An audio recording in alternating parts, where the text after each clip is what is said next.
Hey guys, today I wanted to do a breakdown and analysis of the recent spur of the moment investigation that I did.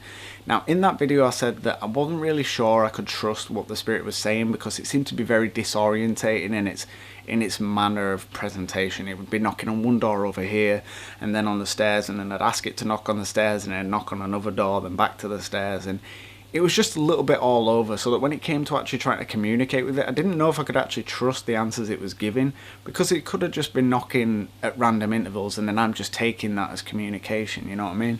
So after I posted it anyway, I've kind of been over and over that footage and I've read some of the comments, and I'm starting to think that maybe it wasn't just trying to disorientate me. What if it couldn't control the energy that it had? Bearing in mind there was a massive thunderstorm, lightning storm that night, and so what if it just had more energy than it knew what to do with? And so it was trying to give a decent EVP, and instead of getting nice clear words, it was too much, and it just kind of got that scratching sound. And what if, same principle, it was trying to knock on a particular spot, a particular door, and instead of the energy going where it wants it to, because it's got so much of it, it displaces it elsewhere, and so you get this kind of surround sound knocking situation where it couldn't put it where it wanted to do it. And so there's a few bits in this video that have kind of brought me to that conclusion, a little bit more than just reading the comments. So I'm going to jump into them and just kind of run you through a few of the finer details that might have been missed the first time you watched it. So jumping straight in then, the first one is an orb. Now we all know how we feel about orbs. They could be dust, they could be paranormal, it don't matter. I'm just kind of giving you them and you can kind of make up your own mind with it from there. So the first one that I noticed was when I was on the stairs and I was asking it to knock on the lower step. I spun the camera off to the left and then I brought it back in to look back at the stairs, and you can actually see an orb at the top of the screen kind of follows the camera along as if it had responded to me. I asked it to knock on the lower step and it was coming over to do it. But then almost immediately after I turned back to the stairs, there was a knock on the door the other side of the room. So that kind of goes a little bit towards sort of proving my conclusion that it was trying to come over here to knock, but instead the knock appeared over there.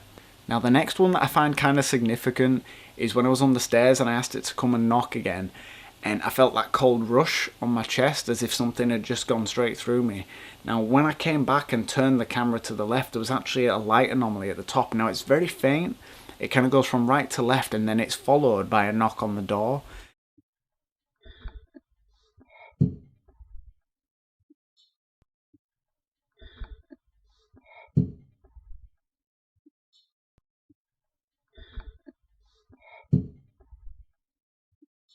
Now the fact that I felt it, saw it on the camera, and then heard the knock in the direction that that light anomaly was going for me is perfect validation that this was some kind of actual manifestation more than just random dust, you know what I mean? So even though we could argue all day about dust and orbs and what have you, I think that one is definitely interesting.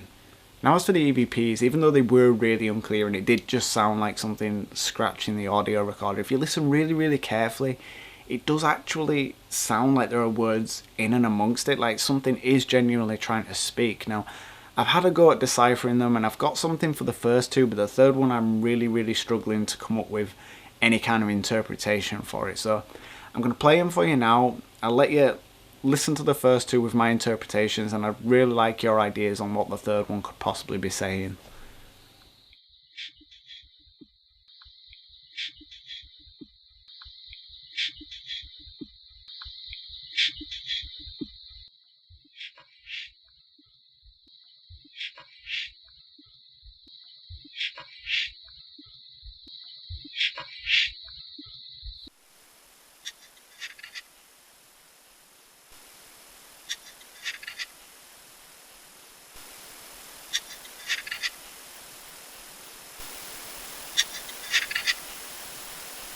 Now I know it's a bit of a stretch to think that he's saying his name is Jim or that he needs help or something like that, but that's just kind of what my ears hear because I've heard it so much, and you can definitely make out that there is a sentence structure there. There are separate words being said. It's not just a continuous scratching sound, like there are separate words there, and I don't know. I could be wrong. Like, that's just my interpretation of it. If you guys had a separate interpretation, do drop it down in the comments. You know what I mean? I'm always willing to admit I'm wrong if I'm wrong.